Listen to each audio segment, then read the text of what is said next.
ปลาหนอนล่ะเวลต่อไปปลาต่อไปซีฮอตต่อไปแล้วต่อไปก็ปลาแล้วก็ลูกสเตอร์สาลายต่อไปก็ไหนกับไหนต่อไปก็บลูกับเทอร์เทอร์บัสเก็ต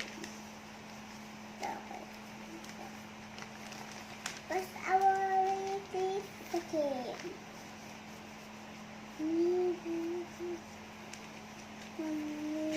สมุดนี่จะถือไฟฉายไปวอล์กอยู่เช่นก็กระดิกว่าวอล์กอยู่นั่นว้าวจะสัตว์ป่าและส่องไฟฉายให้สัตว์ป่าเห็นดีกว่าว่าคนน่ะบอกอยู่จังกู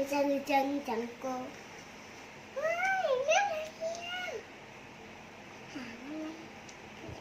อุ้ยหางอะไรอุ้ย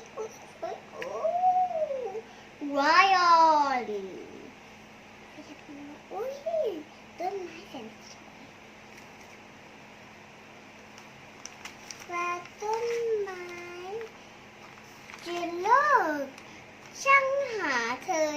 ยาวจังเลยนะต่อไปเลยช้า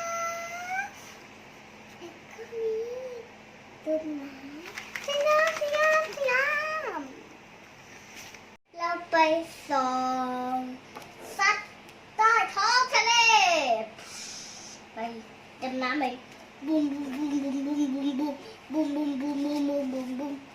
เจอเวลเจอปลาเจอ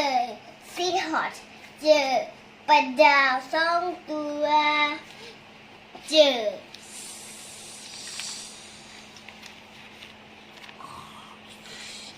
ชากว้าวล่ะเจอลูกเสือสลายเจอเธอปูว้าชัก